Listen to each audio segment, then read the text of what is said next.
Saludos, muy buenas tardes, bienvenidos a Málaga TV en esta edición de lunes, ya saben, el programa con el que cada semana a partir de las 6 de la tarde inauguramos nuestra programación en directo. Tenemos una hora y media por delante para analizar con nuestros colaboradores, que enseguida los voy a presentar y los voy a saludar, diferentes temas de actualidad, una actualidad además muy candente y que no dejan de sucederse noticias. Vamos a conocer primero los temas previstos y enseguida les presento a los colaboradores. Por cierto, hoy con dos caras nuevas.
Pues ya lo han visto, unos temas en los que por supuesto también ustedes están invitados a opinar a través de nuestras líneas telefónicas de cualquiera de ellos o también de algún asunto que consideren interesante, de actualidad y que quieran plantearnos aquí en ese debate, en esta tertulia de Málaga TV. Saludamos en primer lugar por cercanía a Alejandro Márquez de Jóvenes Podemos Málaga. Bienvenido a Málaga TV, Alejandro, buenas tardes. Buenas tardes, muchas gracias por la invitación.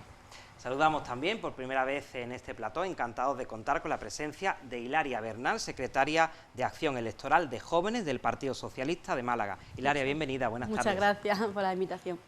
Y también una cara nueva que tenemos el placer de saludar esta tarde es Javier Torres, responsable de formación de nuevas generaciones del Partido Popular de Málaga. Bienvenido, buenas tardes, Javier. Bienvenido, muchas gracias. Estoy encantado de estar aquí.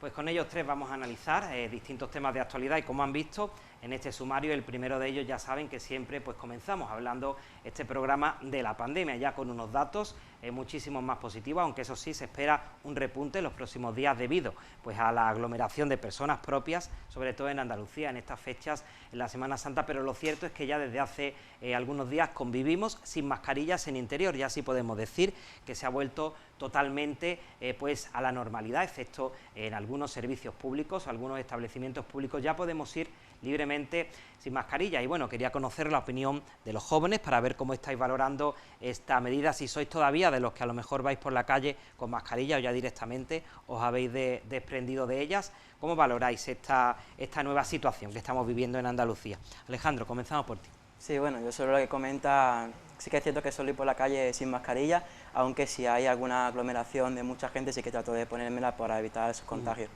Y bueno, yo creo que es un tema que genera muchas dudas.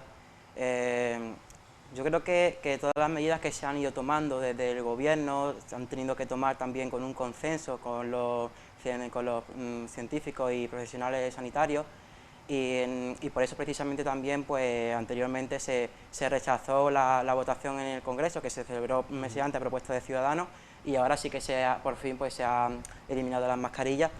Pero genera muchas dudas, sobre todo porque, a ver, la pandemia sigue matando gente, la pandemia pues sigue muchas personas que siguen enfermando y los datos son preocupantes. O sea, en Málaga la tasa de incidencia creo que era de 276 por cada 100.000 habitantes, 104.000 casos acumulados, y en esta última semana ya han fallecido 9 personas. Entonces, claro, los datos son preocupantes y tenemos que tener precaución. Lo que nosotros no entendemos de la eliminación de las mascarillas es por qué en algunos espacios, como por ejemplo los hospitales y el transporte público, es obligatoria, mientras que en otros que a lo mejor, como supermercados o gimnasios, en los que hay pues mucha afluencia de gente continuamente, no lo son. Entonces, si en el transporte público hay riesgo de que la gente se pueda contagiar, no sé muy bien por qué esta medida de eliminar la mascarilla tan pronto, y tampoco entiendo por qué la diferencia entre los ultramarinos y la farmacia, por ejemplo, los metros y el andén, que eso me llamó mucho la atención porque en el metro es obligatorio tener mascarilla, pero después en el andén no es obligatorio. Entonces esos criterios, pues a lo mejor habría que darle una puertecilla. Hilaria, ¿cómo lo ves tú en tu caso? Bueno, pues lo primero es más, y contestándole al compañero, creo que realmente en el transporte público tú estás sentado codo con las personas, es decir, en el andén ya no, se puede permitir una distancia de seguridad de 1,5 metros, 2 metros entre las personas, ¿no?, entre los individuos. Entonces creo que uno de los criterios que han seguido ha sido ese, ¿no? Creo que realmente la realidad de las mascarillas es necesaria ya, en el sentido de que al final tenemos que ir aprendiendo a convivir con el virus, siempre y cuando, y creo yo que ha sido el principal problema de la pandemia, es la presión hospitalaria lo permita. Al final contamos con una sanidad límite, es decir, tiene un límite, no es finita, es decir, no hay camas infinitas, no hay personal sanitario infinito, tenemos que tener en cuenta eso, pero mientras eso esté controlado y haya suficientes camas en las UCI, suficiente personal sanitario para cubrir una posible nueva oleada con contagios y con casos en los cuales pues tengan que haber ingresados, tengan que haber personas intubadas y demás, pues está bien, ¿no? Al final, el otro día justamente, más creo que fue anoche, estaba viendo las noticias, ¿no?, y comentaban que muchos de los casos que se estaban dando ahora de positivos que salían en los hospitales y tal, eran debido a que eran personas que iban con otras patologías o otras cuestiones, ¿no?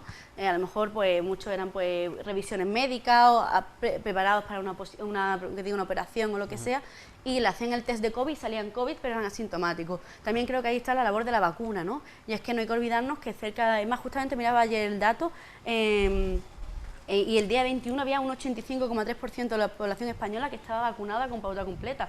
Creo que es algo que la vacuna está sirviendo y está siendo útil para controlar sobre todo la sintomatología, que al final hay contagios, pero también creo que tenemos que aprender a vivir con el COVID, igual que aprendemos a vivir con la gripe, igual que aprendemos a vivir con otros tipos de patologías que son contagiosas y que al final, pues bueno, la gripe también al año mata a un porcentaje bastante alto de población y no por eso vamos con mascarilla ni nada, simplemente se recomienda que a las personas con patologías, como pueden ser todo personas mayores, personas con enfermedades concretas, pues se vacunen de la vacuna de la gripe, ¿no? Es decir, creo que todos nuestros abuelos pues van a vacunarse de la gripe todos los años, ¿no? Es decir, entonces, al final creo yo que aprender a convivir con eso y que ya va siendo hora de empezar a volver a la normalidad y aprender a normalizar también que los virus existen y que siempre tengamos cuidado y responsabilidad sobre todo, creo yo que es lo más patente de la pandemia, ¿no? Bueno, y que lo vamos a coger todos, ¿no? Los que nos estemos librando de momento, lo pasaremos. Javier, cuéntanos, ¿cómo lo ves tú? Pues yo en mi caso, ya en la calle no usaba normalmente mascarilla, no ser que hubiese una gran aglomeración, sin embargo en interiores sí que la usaba. Y yo creo que lo que nos ha producido a los ciudadanos, que de un día para otro, a pesar de que ya se venía anunciando bombo y platillo de que se iban a retirar las mascarillas, que de un día para otro se diga, se retiran las mascarillas, se apruebe el Real Decreto y mucha gente le cree confusión en qué sitios tengo que utilizar la mascarilla, en qué sitio no es obligatorio, los niños tienen que ir con mascarilla al colegio, los jóvenes tenemos que ir a la universidad con mascarilla, en que, como decía el compañero, en el andén tenemos que usar mascarilla y en el metro no, sí, al revés. Creo que la improvisación por parte del gobierno ha generado mucha confusión en los ciudadanos y creo que desde ese punto de vista es muy mejorable la actuación del gobierno. Sin embargo, bueno, creo que a pesar de que se hayan retirado las mascarillas, sí que debemos seguir actuando con responsabilidad, seguir actuando con prudencia, porque todavía se sigue contagiando mucha gente por coronavirus, sigue muriendo mucha gente por coronavirus y que todavía el virus sigue con nosotros.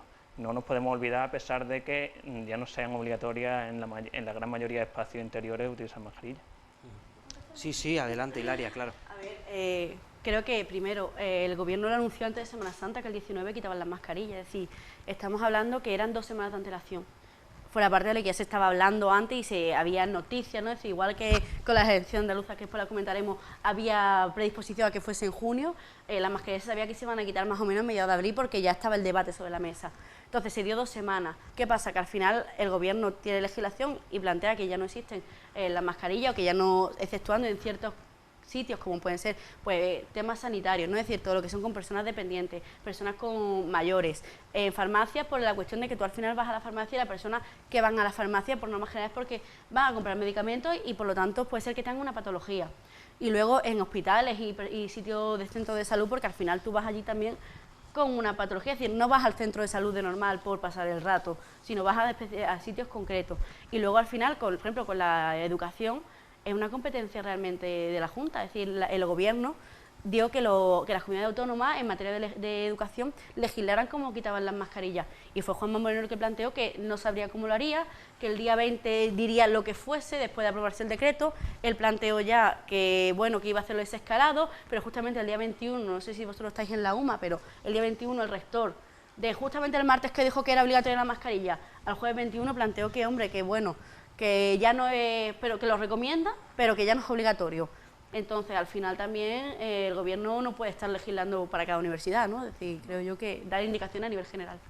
No puede estar legislando para cada universidad, pero sí es cierto que como se venía anunciando ya, como tú has dicho, desde hace 2 semanas, que se iban a retirar las mascarillas, sí que podrían haber aprobado el Real Decreto en Consejo de Ministros y haberlo publicado en el BOE con la posterior entrada en vigor. No tiene que ser entrar en vigor al día siguiente. ¿Qué ocurrió la semana pasada? Que se aprobó en el Consejo de Ministros el martes y ya entraba en vigor justo cuando se publicaba en el BOE. Si se hubiese aprobado la semana anterior o la anterior, las personas, tanto las entidades públicas, las instituciones públicas, las empresas, podrían haber tenido una mayor capacidad de reacción. ¿Qué ha ocurrido, por ejemplo? Se aprueba en el Consejo de Ministros, se publica en el BOE y ahora las empresas tienen que ver de un día para otro si su Departamento de Prevención de Riesgos Laborales tiene que determinar si es obligatorio o no el uso de mascarillas.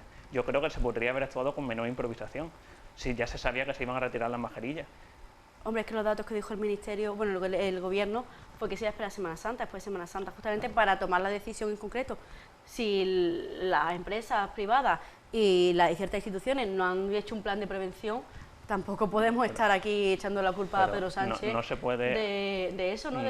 No se puede hacer un plan de prevención si no se conoce la letra pequeña del Real Decreto.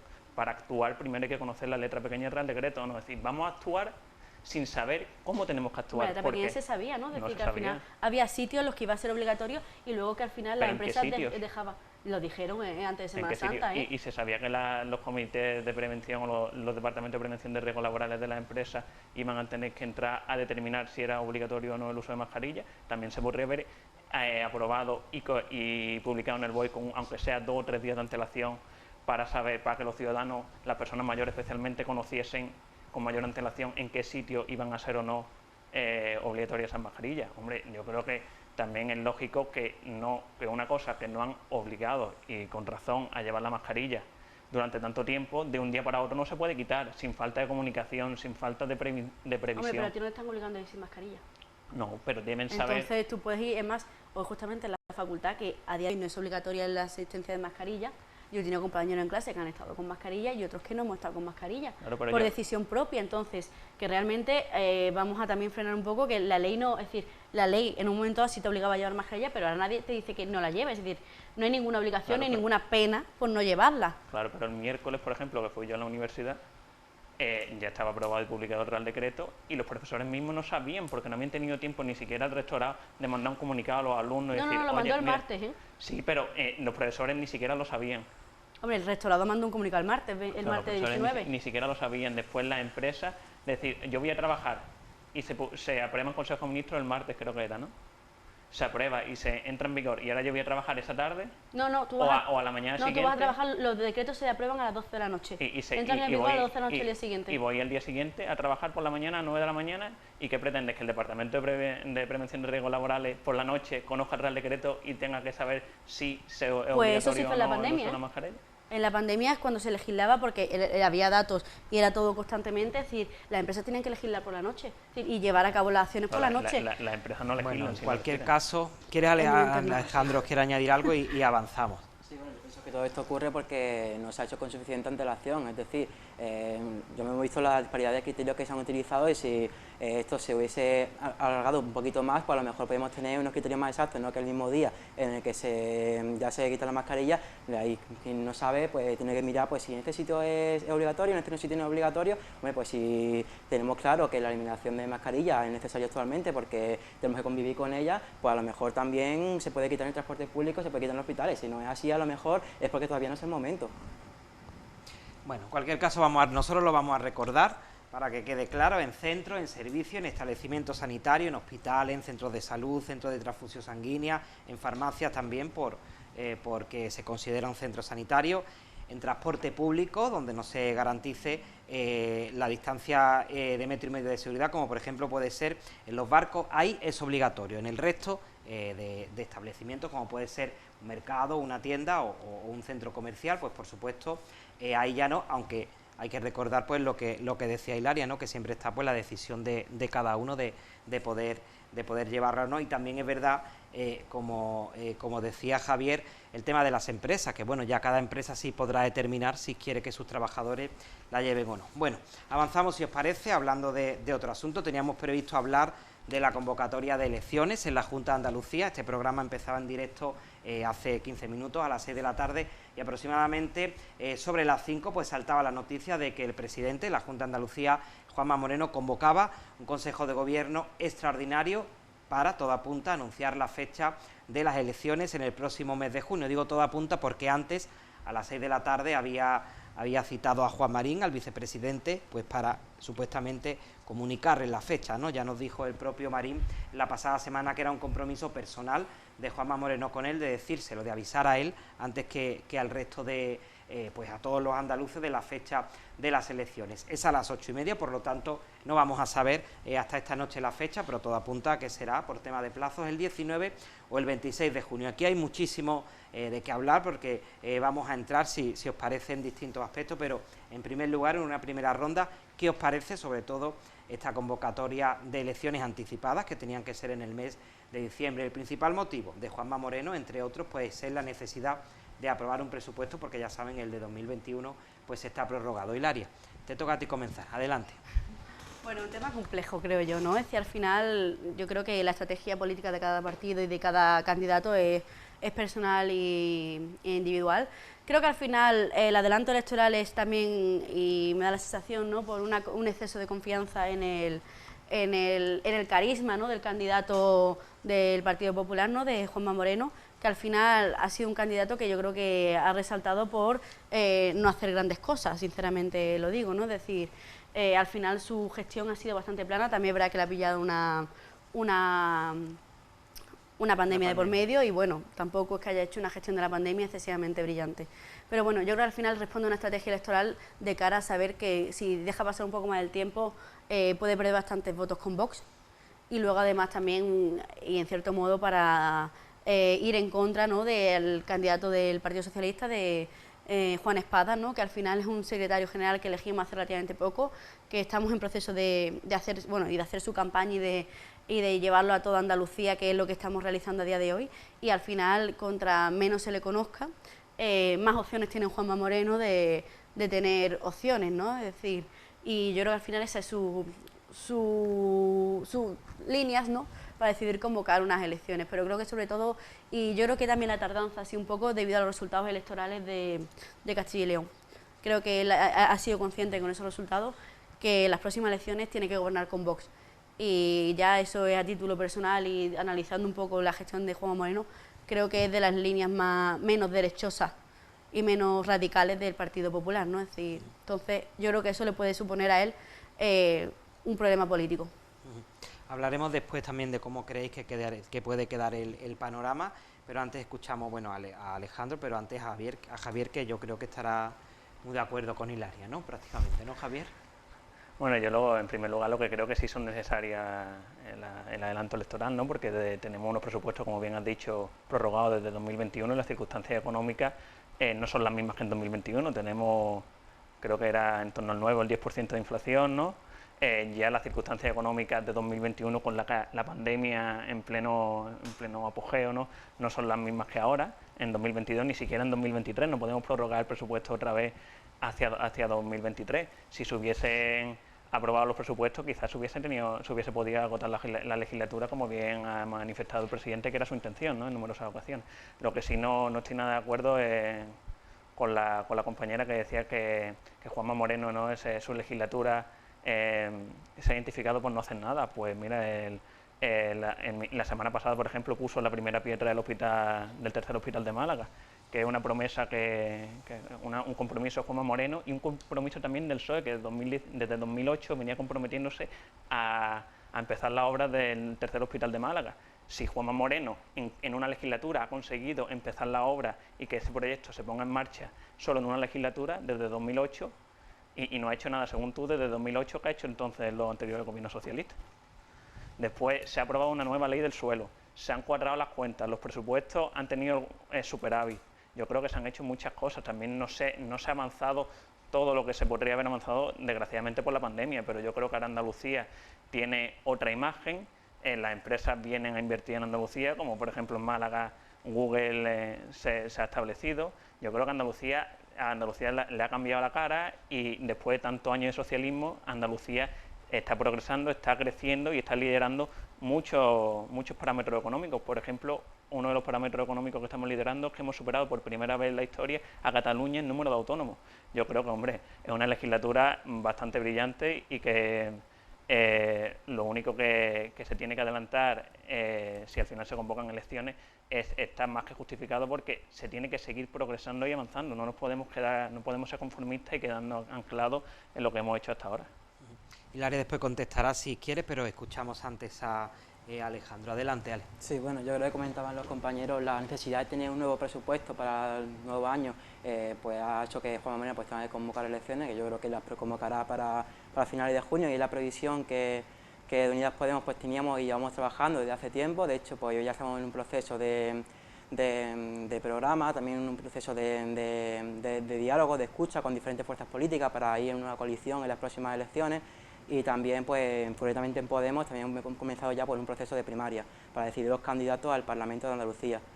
Bueno, nosotros el temor que tenemos de este adelanto electoral es que pasemos de un mal gobierno del Partido Popular con Ciudadanos a un gobierno todavía peor del Partido Popular y Vox. Entonces pedimos al Partido Popular, que ya que también ha hecho primaria, ¿no?, ha elegido un nuevo secretario general, que deje de aliarse con Vox y comience vuelva a la moderación, ¿no? Que esperemos que no sea postureo y que eso pues sea de verdad. Y bueno, sobre también lo que estaba comentando, que ha hecho el Partido Popular en su gobierno en esta legislatura, bueno, yo creo que ha sido un gobierno nefasto en sanidad.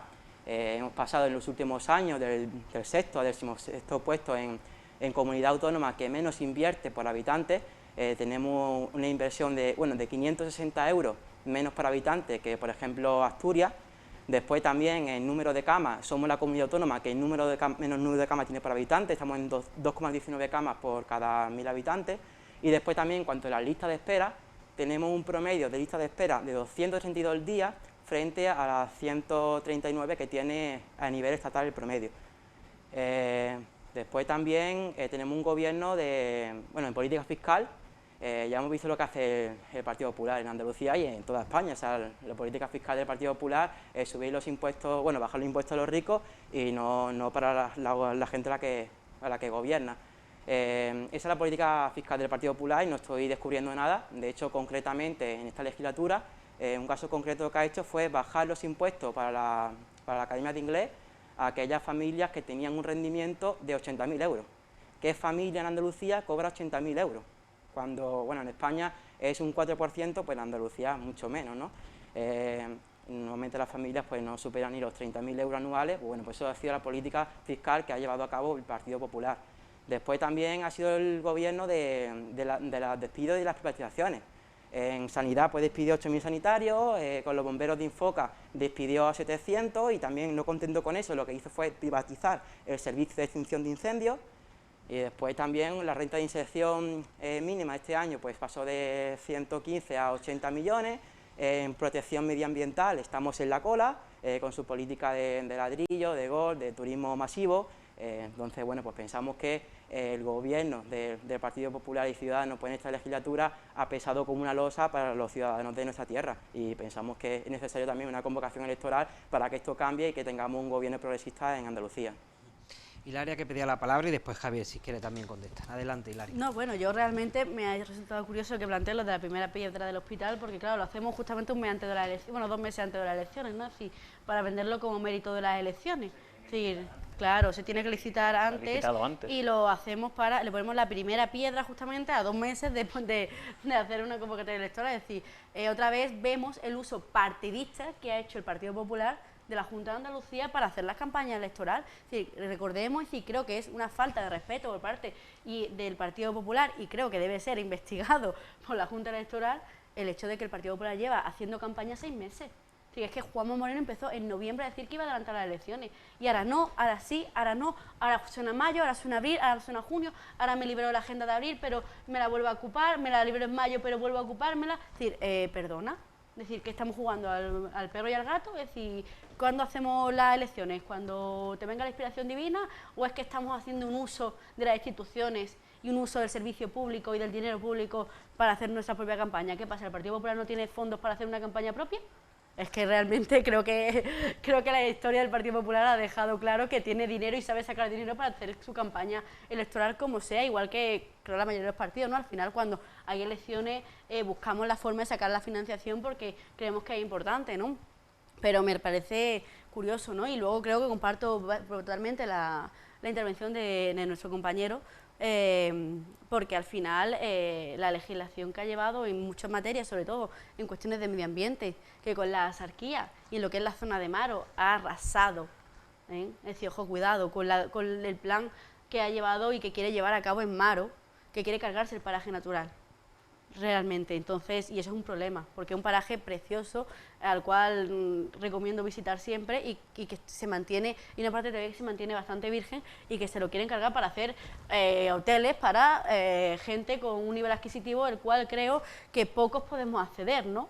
Y luego, obviamente, pues bueno, el tema de Infoca, ¿no? La privatización que está haciendo ese servicio, que al final en Andalucía es clave y fundamental, porque al final somos conscientes de que nosotros no tenemos 3 meses de verano, nosotros tenemos 8 meses de verano, porque es decir, estamos en marzo, ya empezó la calor, y se va en octubre, noviembre, y no tener un servicio público y sin un límite corto de financiación, me parece que es arriesgado cuanto menos, ¿no? Es decir, porque ya no solo ponemos en riesgo el monte y la fauna y la vegetación, sino también ponemos en riesgo vidas, ¿no? Es decir, y que el caso de concreto de la Sierra de las Nieves, ¿no? El fuego llegó casi a los hogares, y como en eso muchísimos más casos de incendios, ¿no? Entonces, al final yo creo que hace bien Juanma Moreno en convocar las elecciones. Lo que pasa es que sí, también creo, y creo que le va a venir largo, porque va a tener 4 años de pesadillas con Vox, ¿no? Y donde le van a exigir pues una serie de cosas que va a tener que tragar al final, y que va a ir mucho en detrimento de los y las andaluzas, y sobre todo de las andaluzas. Javier. Yo me alegro que acaba de decir que va a tener 4 años de pesadillas con Vox. Yo creo que ya da por hecho que Juanma Moreno va a ganar las elecciones y va a poder formar gobierno, ¿no? Si da por hecho que va a tener 4 años muy malos cediendo con ese partido, yo creo que ya tiene asumido que Juanma Moreno va a ganar las elecciones. Yo creo que la legislatura ha sido brillante, porque mira, en materia sanitaria decían, no, es que hacía una... 8.000 sanitarios que han despedido. 30.000 sanitarios más en esta legislatura que en la anterior. ¿Cuántos contratados? despedidos? Contratados 30.000 desde que se empezó la legislatura hasta hoy, 30.000 sanitarios más en nómina que la legislatura anterior. Se han invertido en Málaga 68 millones, creo que es en torno a 68, 70 millones de euros en sanidad. En cuanto al Infoca, se ha renovado la gran mayoría de la flota de Infoca. Vamos, con beneficio privado, ¿no? Lo que no se puede pretender es que arreglemos todo lo que ha dejado los anteriores gobiernos socialistas en tan solo 3 o 4 años. En una legislatura no se puede arreglar todo. Ahora que los datos son muy positivos, se han cuadrado las cuentas, por fin, que la actual ministra de Hacienda congeló, por decirlo de alguna forma, la capacidad económica de la Junta de Andalucía por unos presupuestos que había aprobado ella como consejera y que no se ajustaban.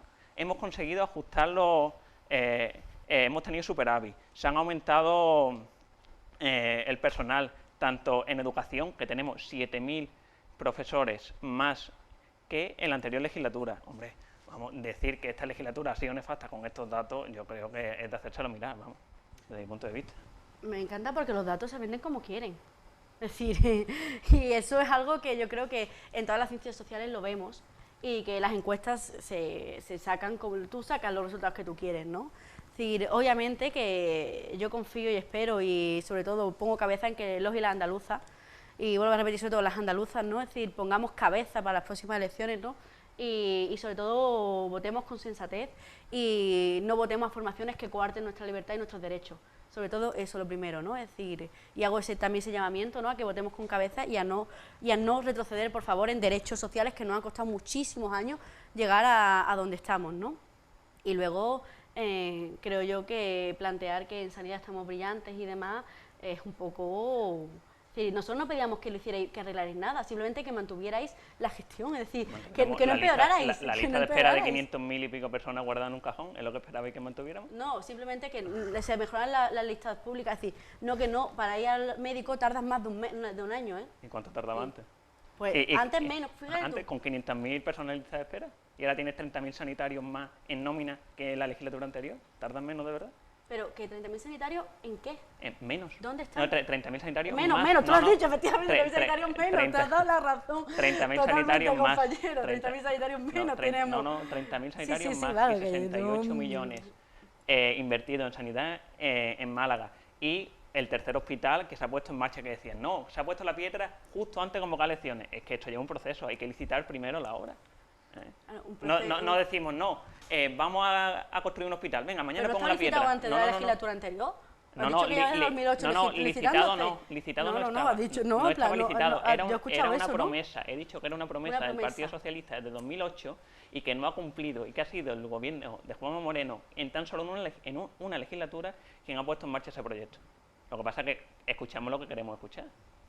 Alejandro. Sí, a mí es que me hace mucha gracia porque cuando siempre dicen lo mismo cuando vengo a los debates del Partido Popular, y es que se ha invertido más en sanidad que la anterior legislatura. Vamos a ver, si en 2020 hay una pandemia sanitaria, evidentemente hay que invertir más en sanidad, y lo que no puede decir también es que tenéis superávit, pues claro, porque si tenéis superávit, ¿por qué no invertís en sanidad? Yo es que no lo entiendo. También cuando hablaba de política fiscal, vosotros lo que hacéis es bajar los impuestos, se bajan los impuestos, pero después, cuando nosotros decimos que lo que tenéis que hacer es invertir en sanidad porque la sanidad está mal, decís, no, es que no tenemos dinero, es que el gobierno tiene que dar más dinero. Pero por Dios... Se ha invertido en sanidad, de hecho, mira, creo que, si no me falla la memoria, la semana pasada se salió un acuerdo que se ha llegado desde la Junta de Andalucía con todos los sindicatos, que se va a mejorar las condiciones laborales de más de 70.000 sanitarios, lo cual va a suponer un coste... que tenemos 30.000 sanitarios más. Hombre, faltaría menos. ¿Cómo que faltaría menos? A ver, que lo hubiesen hecho los anteriores gobiernos. Hombre, claro, en una situación no pandémica. Queremos... sí, y se están manteniendo. Estamos en pandemia, seguimos técnicamente dentro de la pandemia. Pero tenemos 30.000 sanitarios más. 30.000 sanitarios más, los cuales se están acabando los contratos y no se están renovando, ¿no? Por lo que yo tengo entendido. Vaya. Entonces, que realmente que estar en nómina a hoy, fecha de, un segundo que lo voy a mirar, a 25 de abril, no implica que mañana 27 de abril se vayan, porque se acabe el contrato, 20.000 de ellos. Es decir, que es que vamos a ver, es decir, que están en nómina, es como decir que yo ahora mismo tengo un coche debajo de la puerta, es decir, si ahora tengo un accidente dejo de tener el coche, ¿no? Es decir, entonces esto es lo mismo. Yo tengo un contrato hasta tal fecha y se le va a hacer fijos, no, ¿verdad? Se les despedirá, como está pasando con todos, con los 8.000 y con los que vienen uno detrás de otro. Entonces, creo sinceramente que es que alabamos mucho, pero es que la gestión no ha sido... La gestión idónea era quedarnos con el número de sanitarios que teníamos en la anterior legislatura, no, con 30.000 sanitarios menos. La gestión idónea es mirar por el pueblo, que es lo que ha faltado en esta legislatura, mirar por los y las ciudadanas. No se ha mirado por el pueblo cuando se está construyendo se está empezando a construir un nuevo tercer hospital, se ha invertido tan solo en Málaga, 68 millones en sanidad en Málaga. Pero ¿por qué solo repites esos mismos datos? Tengo una pregunta, es decir, vamos a ver, me parece genial que digas que la sanidad ha sido más gestionada. 68.000 euros, sí. No, 68 millones, perdón. Como ha dicho el compañero antes, es decir, con una pandemia de por medio, es decir, donde hemos tenido un problema sanitario, es decir, no ha sido una pandemia, es decir, no ha sido una cuestión de una crisis económica, no ha sido que es que el ladrillo ha explotado por el tema de la prevaricación y demás, no. Es que hemos tenido una crisis sanitaria, donde no había UCIs, donde la gente se moría en la calle porque no hay forma de atenderla. ¿Y me vas a decir de verdad que la gestión del Partido Popular ha sido brillante? Sí. Y el Centro de Salud de San Pedro de Alcántara, sí. y la inauguración de la emergencia en Churriana, que por ejemplo... La cola de espera que había en el centro de salud con la pandemia.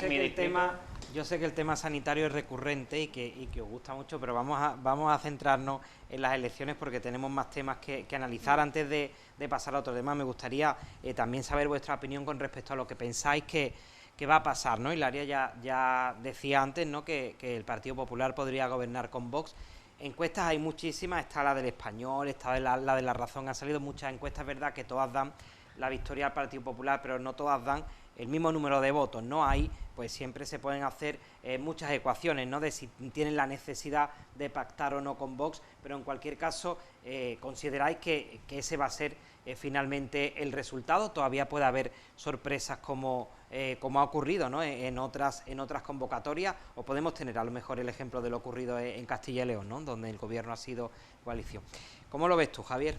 Hombre, yo creo que el objetivo del presidente es obtener la mayoría suficiente para poder gobernar en solitario. Yo creo que lo ha manifestado en numerosas ocasiones, ¿no? Para gobernar en solitario puedes tener con una mayoría absoluta o tener más escaños que la del resto de formaciones políticas que te voten en contra. Entonces yo creo que ese es el objetivo. Yo no estoy cualificado ni sé qué va a pasar dentro de X meses ni en las negociaciones. No soy yo quien va a negociar, evidentemente, pero yo creo que el objetivo está claro y es intentar gobernar en solitario. En cualquier caso, decir también, bueno, que se habla de este ascenso de Vox o del Partido Popular por la caída de Ciudadanos, porque es verdad que ninguna encuesta pues da ningún escaño, ningún parlamentario a Ciudadanos. ¿Cómo lo ves tú, Alejandro? Bueno, al final creo que las encuestas nunca aciertan siempre al 100%, ¿no? Siempre hay un margen de error. Bueno, nosotros esperemos que no gane el Partido Popular y que pueda haber una suma progresista en Andalucía. De todas formas lo he comentado, si al final acaba sumando el Partido Popular, esperemos que no forme gobierno con Vox como ya ha ocurrido en Castilla y León, y también que los ciudadanos pues se den cuenta de lo que está ocurriendo allí en Castilla y León y no quieran este panorama en Andalucía, ¿no? Hilaria, te mantienes en lo mismo, ¿no? No, yo siempre tengo dudas con esta pregunta realmente, porque claro, yo es verdad que a nivel profesional lo he analizado, ¿no? Y luego, claro, entrar al nivel personal, ¿no? Es decir, yo desearía que el día después, justo la noche electoral, podamos irnos todos los socialistas a Sevilla a celebrar la victoria de Juan Espada. Obviamente creo yo que ese es el deseo de cualquier socialista y que dé los números para poder volver a tener un gobierno decente en la Junta de Andalucía. El problema que nos encontramos, y ahí es donde entra la parte más profesional, ¿no? Es decir, que estamos viendo que había una tendencia social ahora mismo en España, ¿no? Es decir, a esas formaciones más de corte populista, como es el caso de Vox, ¿no? Entonces, sí que creo yo que es un problema, y un problema sobre todo en el retroceso de derechos, ¿no? Entonces, yo confío en que el día de las elecciones las andaluzas y los andaluces tendrán sensatez y obviamente votarán al Partido Socialista, ¿no? Y volveremos a tener otra vez la Junta y a gobernar y a arreglar los destrozos que ha hecho el Partido Popular en la Junta. Bueno, en cualquier caso, aquí en esta tertulia cada lunes continuaremos analizando pues de aquí a las elecciones y después, por supuesto, pues el resultado electoral. Un minutito para una pequeña pausa, para beber un poquito de agua y volvemos enseguida ya con otros temas.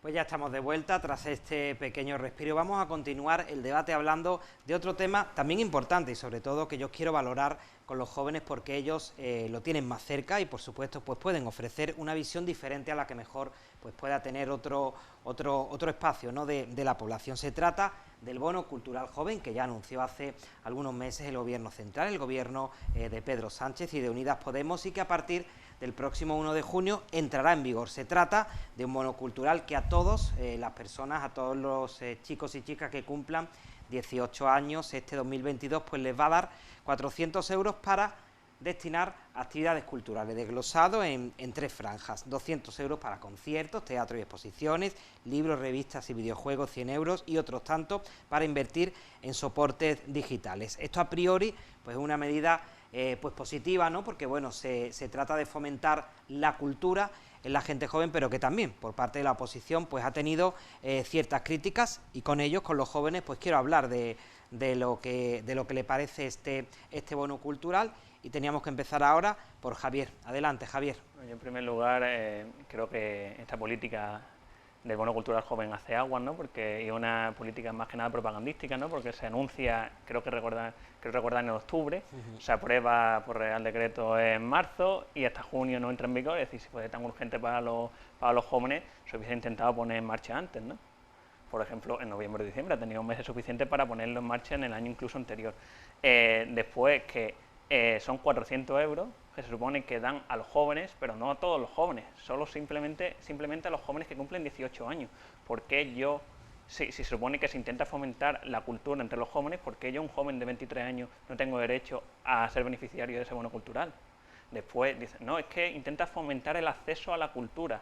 Bueno, el acceso a la cultura, y con ese bono cultural ni siquiera te puedes permitir intentar comprar un instrumento. Es decir, tú no puedes destinar una cuantía de ese bono cultural a comprar un instrumento de música. La música también es cultura, o a material de danza, ¿no? Por ejemplo, si quieres empezar en un conservatorio o lo que sea. Yo creo que el bono cultural hace aguas y que es muy mejorable, y que lo que realmente los jóvenes queremos es que tengamos nosotros y nuestra familia la suficiente capacidad la suficiente capacidad económica para hacer frente a estos gastos sin que el gobierno de turno nos dé un bono cultural o simplemente se lo dé a la gente de 18 años y a los de 25 no. Porque claro, también aquí existe la dificultad de que dicen se aprueba para fomentar el acceso a la cultura de los jóvenes de 18 años, pero cuando cumplen 19 ya no tienen ese derecho a acceder a la cultura. Ya los 400 euros ya, porque se lo tienen que gastar en un periodo de 12 meses. Ni siquiera pueden decir, pues me lo voy a gastar un poco más allá, aunque lo justifiques. Yo creo que si se intentase fomentar el acceso a la cultura, se podría hacer de otra forma, como se ha hecho aquí en Andalucía con el uso del transporte público, con la tarjeta joven de transportes, ¿no? Que ha sido impulsada por el gobierno de Juanma Moreno, que todos los jóvenes desde 18 años en adelante podemos beneficiarnos de esa ayuda, de esos beneficios que da el gobierno para usar e incentivar el uso del transporte público. Yo creo que no es la política adecuada para fomentar el uso de la cultura. Alejandro. Sí, nosotros estamos muy contentos con este bono porque además fue una propuesta que hicimos nosotros y la verdad que bueno, estamos contentos por ello y es un bono que además bueno, va a favorecer a los jóvenes y también a la cultura, que además pues la cultura pues, ha sido muy golpeada durante la pandemia y la cultura es fundamental y una cultura, bueno, un país sin cultura y sin formación pues al final es un país pobre, ¿no?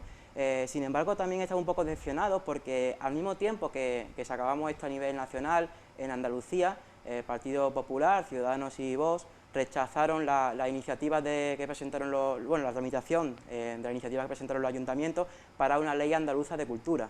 Entendemos que al Partido Popular pues le sobra la cultura. Con este bono cultural joven pues van a poder gastar los jóvenes que cumplan 18 años este mismo año hasta 200 euros en artes en vivo, patrimonio cultural, y bueno, aquí se incluyen pues, lo que vienen siendo los conciertos, los museos, el cine, también hasta 100 euros en productos culturales físicos y hasta 100 euros también en consumo digital o en línea. Esta medida pues, se propone porque en 2020 los hogares en España pues, gastaron un 16% menos en bienes y servicios culturales y es necesario pues, este año contrarrestar esos efectos negativos de la pandemia. La cultura es muy importante, la cultura en los jóvenes pues, aumenta la autoestima, hace desarrollar la habilidad de pensamiento y por lo tanto pensamos que este bono cultural es muy importante. Eso lo comentaba el compañero del Partido Popular. Pensamos que al final ellos pues, también están de acuerdo con la propuesta, que voten en contra, porque al final pues, el Partido Popular tiene que votar en contra, porque lo que ha dicho es que está bien, pero que debería ser también para la gente de 23 años. Vale, pero está bien, ¿no? O sea, yo creo que también es un poco de demagogia, porque ¿cómo financias tú un bono joven para todas las edades? Y después, además, lo que queréis hacer vosotros siempre es bajar los impuestos, o sea, que tampoco entiendo cómo vaya a financiar ese bono cultural para todas las edades. Y después también, nada, que queréis que se hubiese puesto en marcha antes, o sea, que, bueno, se ha puesto en marcha ahora, yo creo que estaréis contentos con este bono también. Hilari, después a Javier, que se tiene que contestar a los dos, porque me temo Que Hilaria no va a estar muy de acuerdo, pero bueno, no sabemos, lo mismo nos sorprende, Lo mismo ¿no? sorprende, ¿no? Es decir, nunca se sabe, ¿no? No, hombre, es verdad que sí, obviamente se puede alargar, como ha dicho el compañero Alejandro, no, hasta qué edad es joven también, ¿no? Es decir, porque según qué edad pregunta, es más, hay un estudio sociológico muy interesante sobre eso que pregunta hasta qué edad es joven en distintos rangos de edad, ¿no? Es decir, de gente menor de 30, ¿no? Y claro, y cada vez te lo van ampliando más. Es decir, un joven de 18 te dice que a los 25, uno de 20 te dice ya que a los 26 y uno de 25, como casi, como en mi caso, te decimos que bueno, hasta los 35 soy joven todavía, ¿no? Entonces, yo creo que ¿dónde hasta ponemos? los 40 se es joven, Hilaria. Sí, todavía, bueno, pero bueno. mi madre dice lo mismo, la verdad. Pero para mí al final, y bueno, y creo que la crítica que plantea, ¿no? Del tema de instrumentos musicales o al acceso al conservatorio, punto número 1, los que accedemos al conservatorio, y lo sé porque he estado de primera mano estudiando arte en el concreto, en música, ¿no? Es decir, punto número 1, el instrumento, por norma general, es decir, si quieres ser profesional te lo tienes que costear y eso te lo llevas costeando toda la vida y demás, y es una inversión que tú haces porque también es tu futuro laboral, y es como el que hacemos cuando hacemos una inversión en un portátil para nuestro trabajo, ¿no? Es decir, o para la universidad, ¿no? Luego el segundo punto es que a día de hoy hay becas para el conservatorio. Una cosa es la cuestión cultural del hecho de decir, vamos a fomentar que la gente de 18 años, que ya es la edad legal en la cual ya puedes ir a ciertos espacios, consumir, pues en este caso el alcohol, ¿no? Puedes votar, puedes conducir, accedes a una serie de derechos que hasta los 18 años tienes todavía como pausados, ¿no?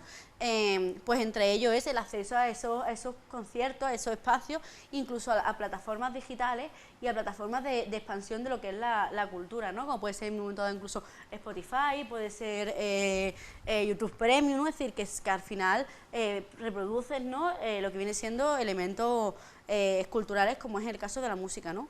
Igualmente, que es lo que planteaba, es decir, cuando tú, si quieres hacer el conservatorio con 18 años por primera vez, lo llevas un poquito tarde, un poquito bastante tarde, me vengo a referir, porque teniendo en cuenta que tienes que empezar con 8 años, instrumentos que no son de cuerda, como el violín, es decir, el violín te lo tienes que empezar con 4, si empiezas a los 18, llámame loca, pero vas un poquito tarde, y con la danza más de lo mismo. Entonces, al final es una medida que, bueno, pueden plantear, como plantea el Partido Popular, que es un parche, ¿no?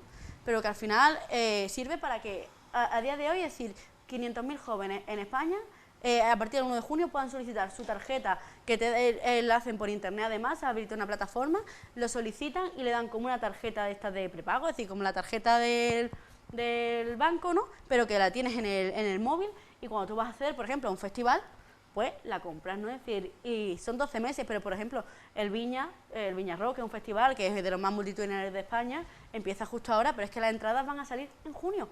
Entonces, yo si tuviera 18 años, lo primero que haría, nada más que me dieran el dinero, pues sería comprarme la entrada del Viña Rock, que además me la ponen de oferta, porque son anticipadas, ¿no? Y como eso, conciertos y en distintos espacios, ¿no? Y al final es una forma de acercar ese espacio que también los jóvenes, y vamos a partir de una base, que van a cumplir 18 años, llevan 2 años encerrados en sus casas, sin socializar en ciertos aspectos. Es decir, ojo, cuidado, que tenemos un problema social con esos jóvenes porque han vivido la edad, parte de su adolescencia encerrados en sus casas sin compartir espacio con otros jóvenes.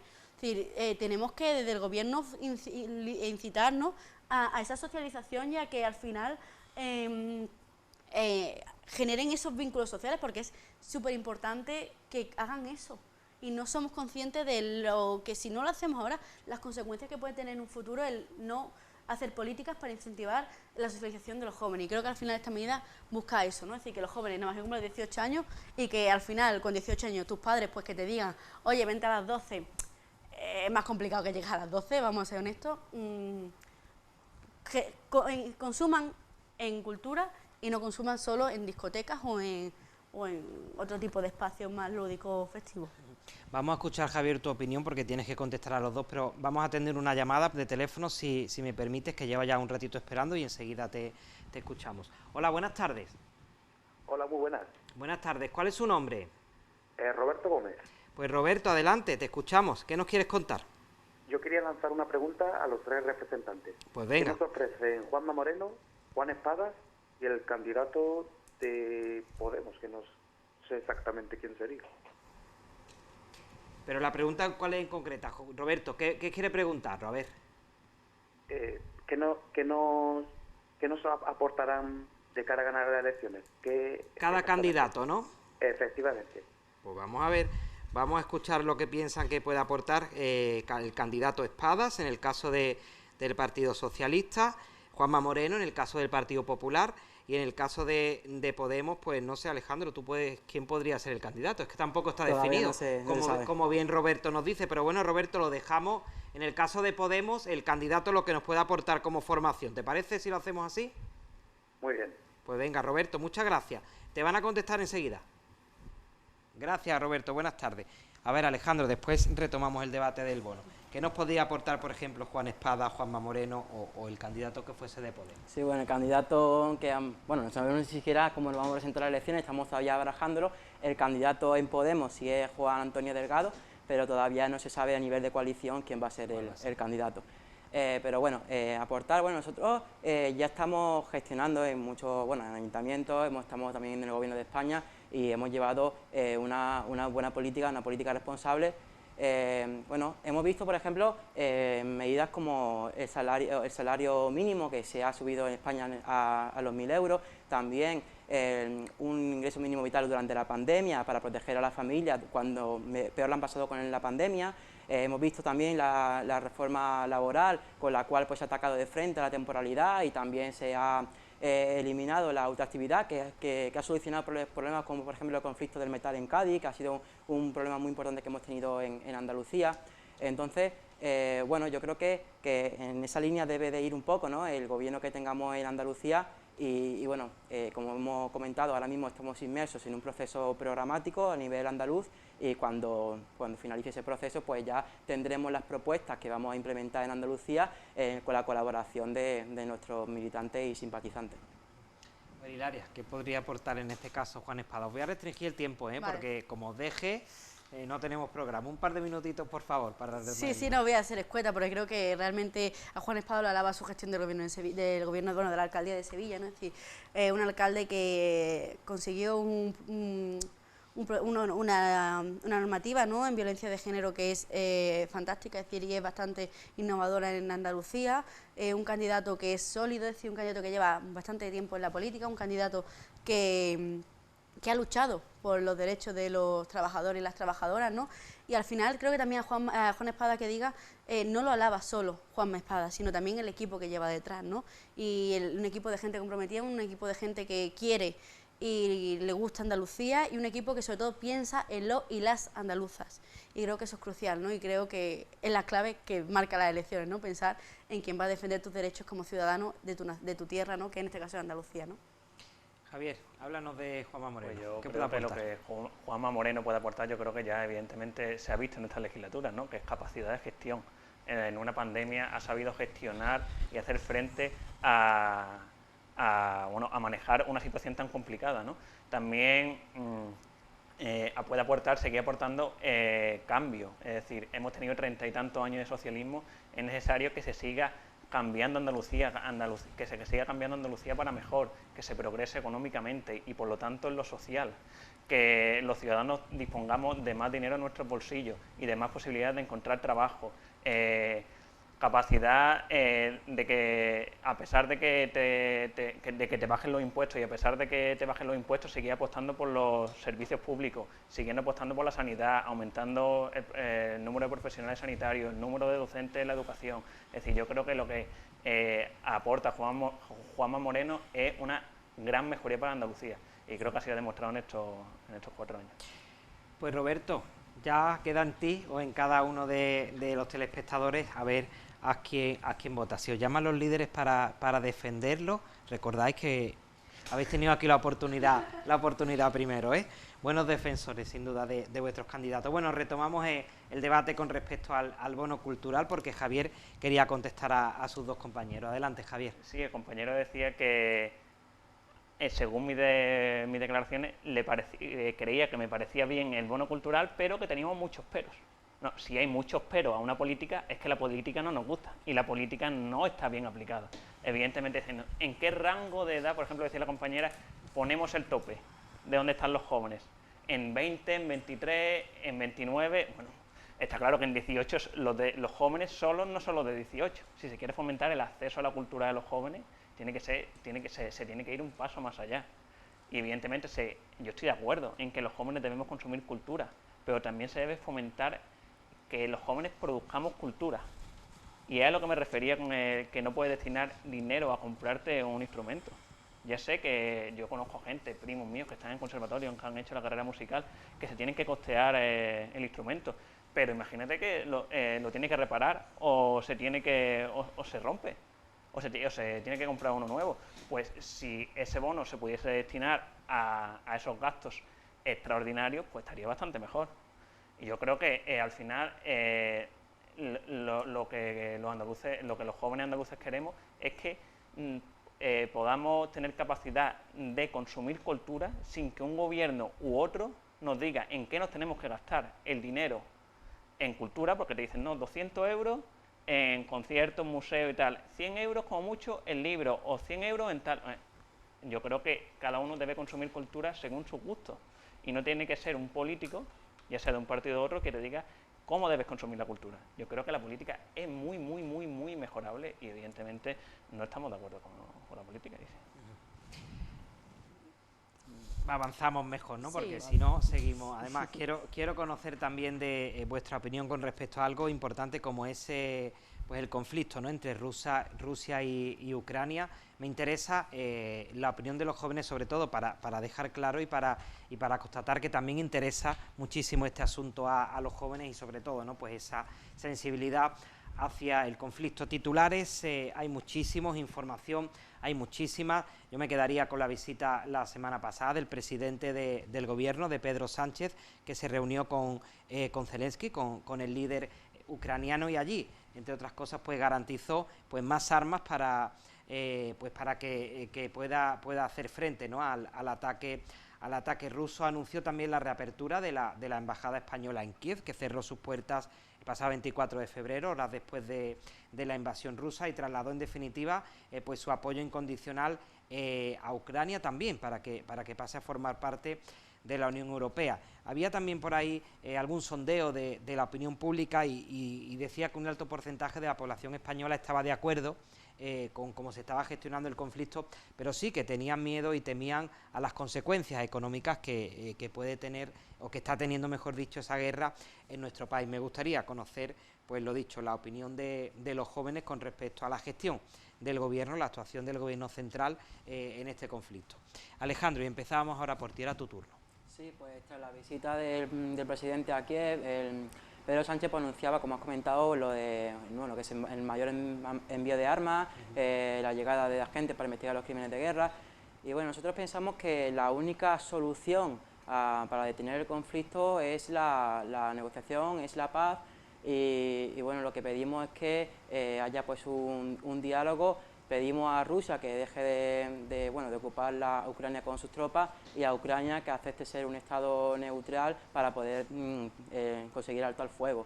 La guerra de Ucrania pues ha provocado muchas muertes, gente que se ha visto obligada también a tener que huir de sus hogares, y por eso pues pedimos un alto al fuego, apoyamos las negociaciones para una paz que sea plena y duradera y sin estos envíos de armas que estamos viendo por parte del gobierno de España. También pedimos asilo, pedimos que seamos hospitalarios, que seamos humanitarios con la gente que está huyendo de Ucrania, y esto que es algo que parece que está ya aceptado entre los ciudadanos y también pues yo creo que entre los partidos políticos que hoy estamos aquí. Sin embargo, también hay que recordar que, por ejemplo, cuando estalló la guerra de Siria, nosotros en muchos ayuntamientos, instituciones, pues pedimos que se apoyara a los refugiados, y lo que nos decían en los ayuntamientos era que estábamos locos. Que estábamos locos porque ¿cómo vamos a ayudar a gente de fuera cuando había españoles que estaban con necesidades de vivienda? Entonces, me parece bien que se haya cambiado este posicionamiento, pero hombre, pensamos que esa solidaridad debería de ser ampliable a todos los pueblos y no dependientemente de cuál sea el continente o cuál sea el color de piel. También lo que pedimos es que las instituciones pues inviertan todos los recursos posibles para la reconstrucción y para la mejora nacional y popular de Ucrania. Hilaria. Bueno, un tema creo yo bastante complejo y bastante extenso sobre todo, ¿no? Porque al final vemos, no ha llegado la guerra, ¿no? Pero creo que detrás hay un proceso de bastantes años y esta guerra no está ya hace 2 meses, ¿no? Sino que viene coleando desde 2014, ¿no? Pero bueno, al final creo yo que es una guerra, es decir, y volvemos a una situación similar, ¿no? Es decir, por el afán de poder, ¿no? Es decir, creo que está claro que el objetivo de Putin, ¿no? No es otro más que ampliar su territorio y sobre todo coartar, ¿no? El hecho de que Ucrania pueda entrar en la OTAN, ¿no? Y más en concreto su inicio del bombardeo, ¿no? Coincide con la solicitud ya oficial de Zelensky de adherirse a lo que son los organismos internacionales como son la OTAN y la Unión Europea, ¿no? Y es que al final yo creo también que esta crisis, ¿no? Porque para mí sí que es una crisis social que incluye la guerra, ¿no? Pero es una crisis en todos los aspectos porque está la parte de lo que es la guerra, ¿no? Pero está también la cuestión humanitaria, ¿no? Que pasa en todas las guerras, pero que en esta, pues bueno, al final está muy cerca, nos pilla bastante cerca, ¿no? Es decir, y creo que todos aquí tenemos familiares que han ido o conocidos que han ido a Ucrania de viaje, ¿no? Es decir, entonces algo que es un país con el que tenemos cierta relación ya de por sí, ¿no? No es Siria al final, que siempre nos ha pillado un poquito más lejos, ¿no? Y se ha visto más alejado del conflicto, ¿no? En este caso está en Europa, ¿no? Es decir, Ucrania es Europa, entonces, digo el continente europeo, ¿no? Es decir, no la Unión Europea. Entonces creo que eso marca. Al final yo creo que la posición de Pedro Sánchez, ¿no? Y la posición del Gobierno de España es la que debe ser de apoyo a los ciudadanos ucranianos que están viniendo. Es decir, ya la prueba está que hace la semana pasada, justamente, creo recordar que fue el viernes, no, el viernes no fue el miércoles o el jueves. El miércoles, exactamente, sí. Vino Pedro Sánchez aquí a Málaga a un centro, al centro de refugiados en el Palacio de Ferias, sí. Que se ha abierto especialmente para acoger a refugiados ucranianos. Luego la política de ayudarlos con el tema de la nacionalización, el tema de los papeles, el conseguir trabajo, todo ese tema es algo que está contribuyendo bastante. Y luego aparte es verdad que nos viene una situación complicada a nivel económico, porque al final Ucrania es un país que exportaba bastantes cosas, entre ellas, bueno, alimentos con primera necesidad, como puede ser el trigo, pero luego también era la fuente de llegada del gas, que aunque a nosotros no nos afecte, pero el hecho de que el gas de Argelia, que era el gas que a nosotros nos proveía, se tenga que diversificar para el resto de Europa, puede complicar un poco también esas cosas porque es una materia prima finita, ¿no? Entonces, creo que al final la posición que hay que llevar es esa, y sí que también creo que hay que tener cuidado y creo que hay que mandar armas, pero también con conocimiento de causa de que al final matan. Entonces hay que hacerlo no es como mandar bocadillos. Estamos hablando que estamos mandando cosas que acaban con las vidas. Entonces hay que tener cuidado con ese tema. Javier. Yo creo que es un tema muy complejo a analizar, ¿no? Por tanto, por las circunstancias que están viviendo los ucranianos, que son terribles, ¿no?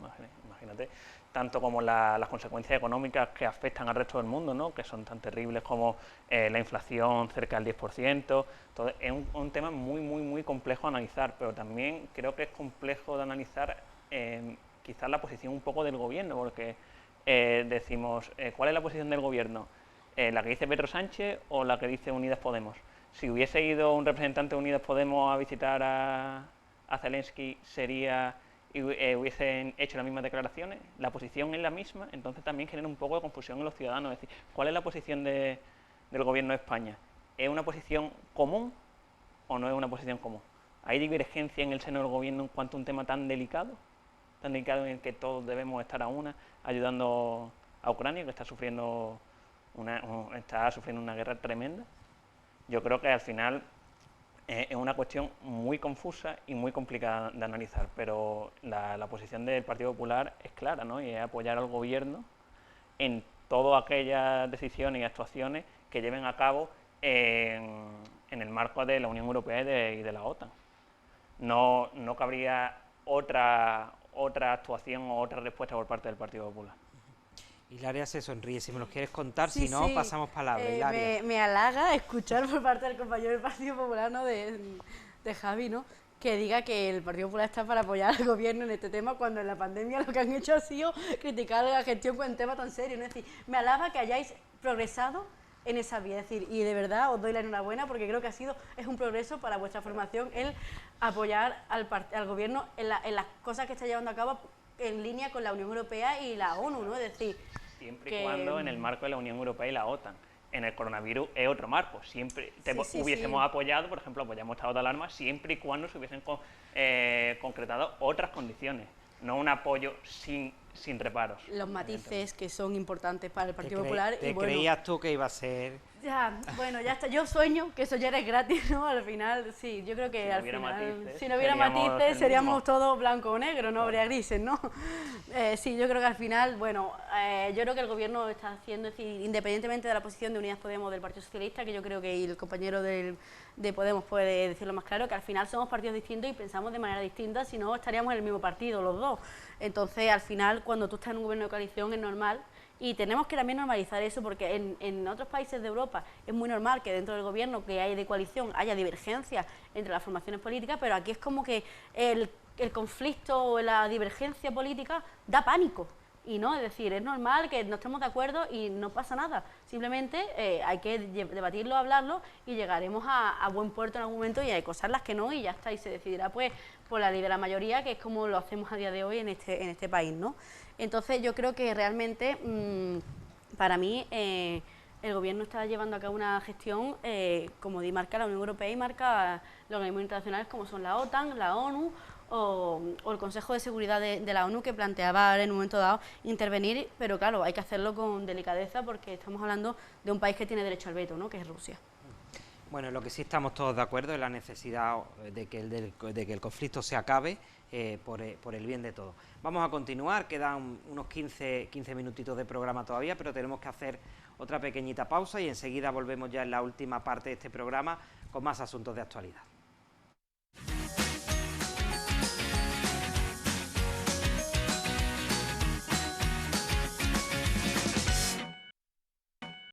Pues ya estamos de vuelta y vamos a hablar también de otro asunto de actualidad. El próximo 14 de mayo, organizaciones y colectivos de toda España han convocado una consulta ciudadana para que la gente se pronuncie sobre monarquía, continuar con la monarquía o la necesidad de instaurar una república en nuestro país. La cosa es que, trasladándolo a la capital, el Grupo Municipal de Unidas Podemos pidió hace un par de semanas al Ayuntamiento que se implicase en esta consulta, aunque por supuesto no va a ser una consulta vinculante, pero sí le instó a que de alguna forma pues facilitase a la ciudadanía que pudiese pronunciarse, a que se pudiese pronunciar sobre este asunto. No os voy a preguntar si queréis monarquía o república, aunque por supuesto podéis dejar aquí la opinión.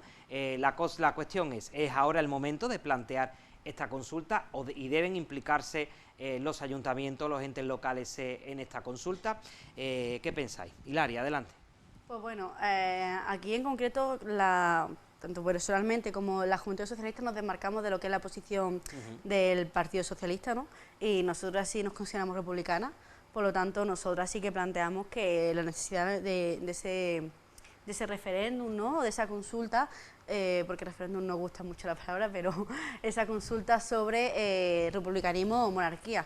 Creo que al final de la transición han pasado muchos años, la transición era un contexto político concreto, ahora vivimos otro distinto, vivimos una sociedad distinta y creo que es necesario debatir, por lo menos, o abrir la oportunidad a que los y las españolas podamos decir qué modelo de gestión nos representa más, si una monarquía como hasta ahora o en cambio un cambio hacia una monarquía, hacia una república que diga, ¿no? Entonces creo que es necesario.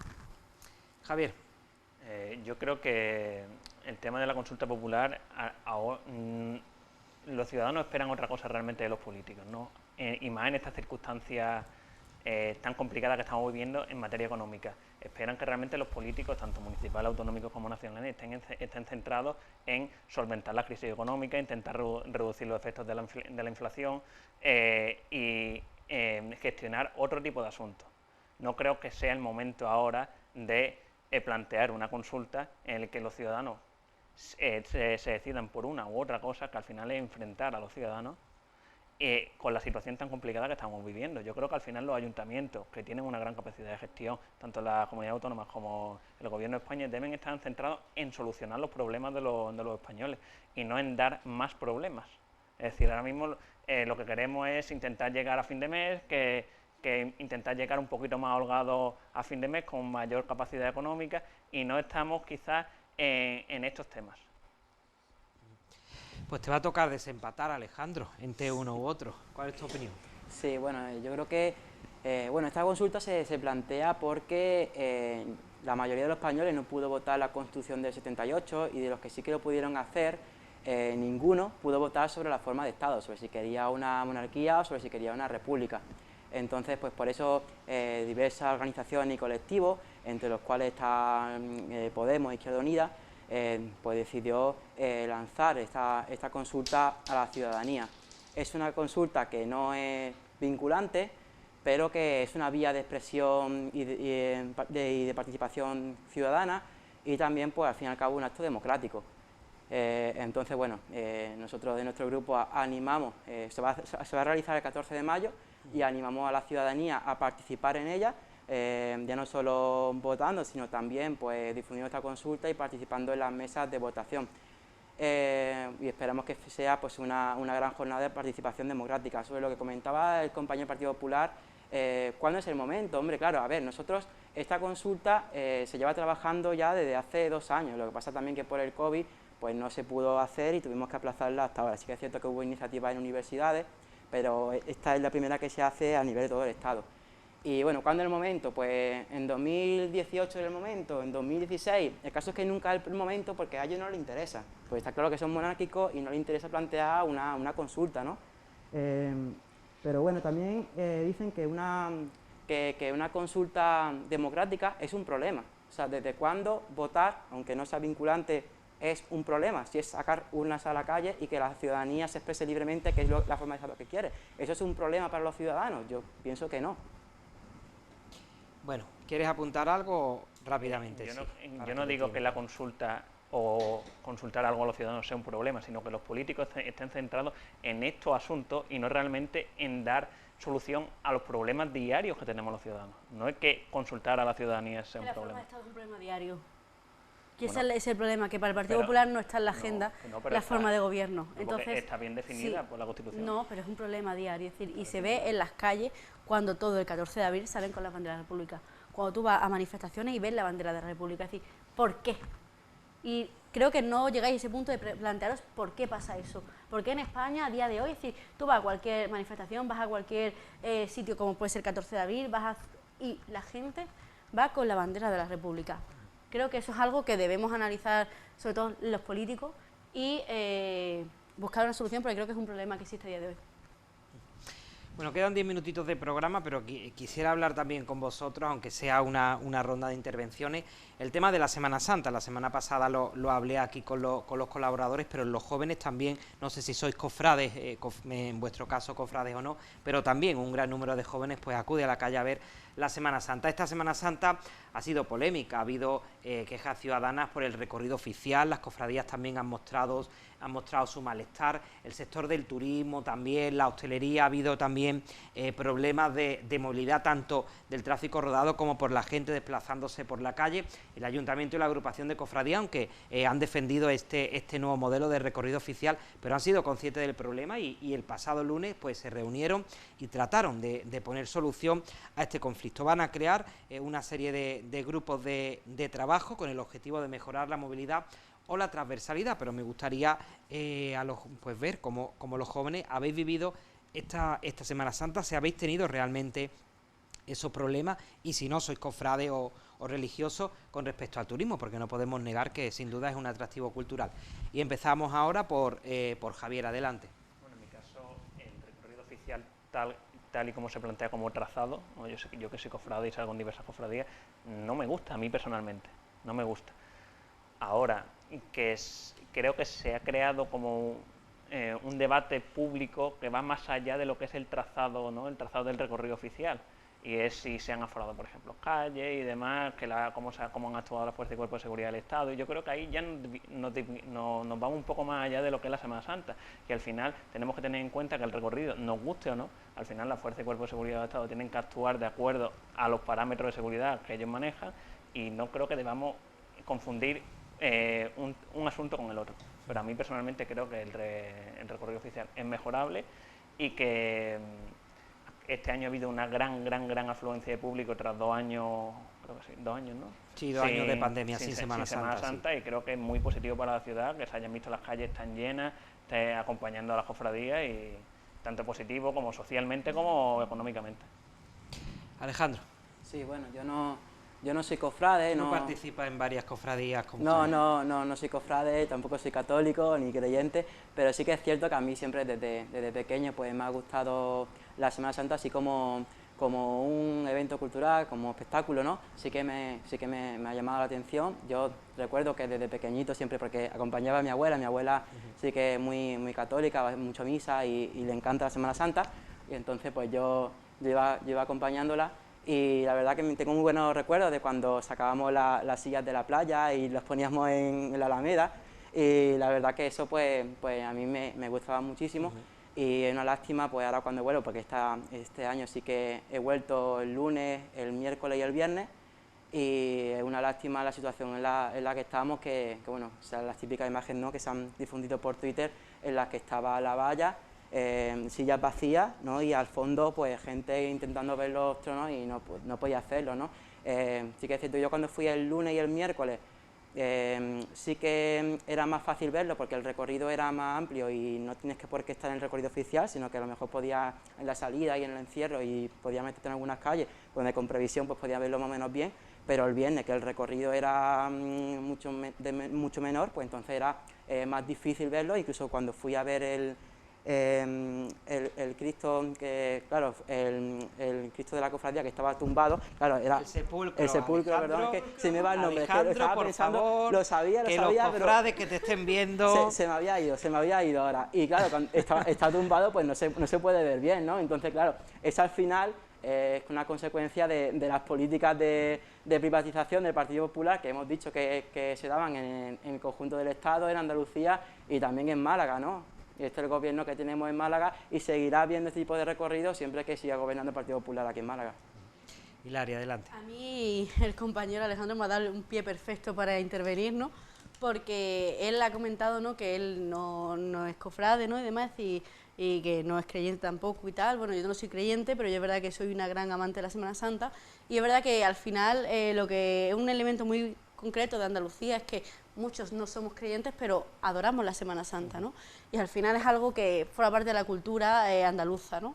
Y en concreto la cultura malagueña, porque es lo que tú has dicho, ¿no? Es decir, al final es un elemento de nuestra niñez, ¿no?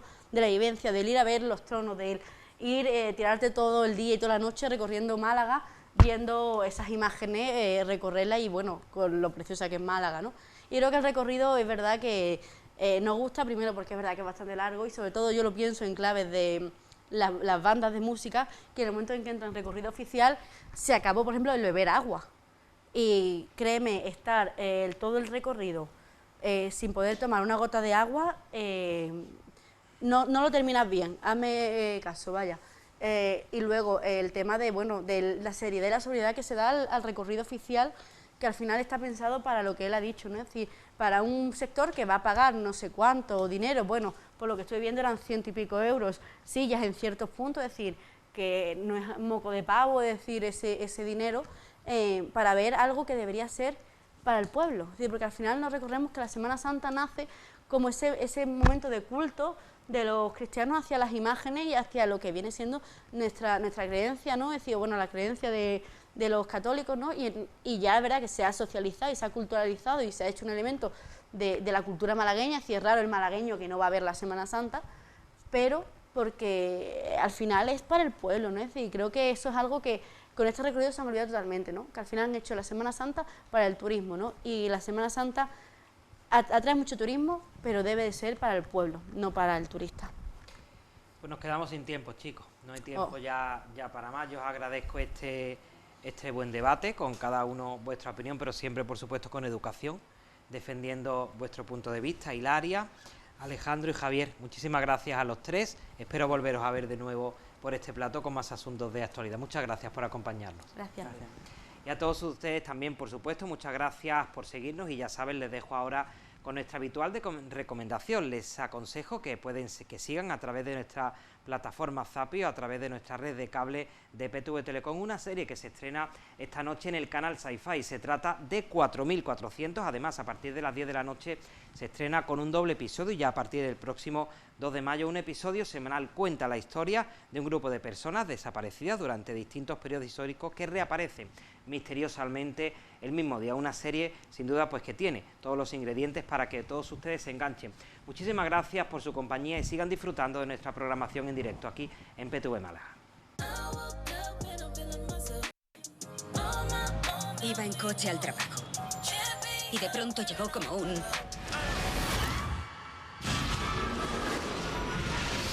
Miles de personas aparecieron allí sin más.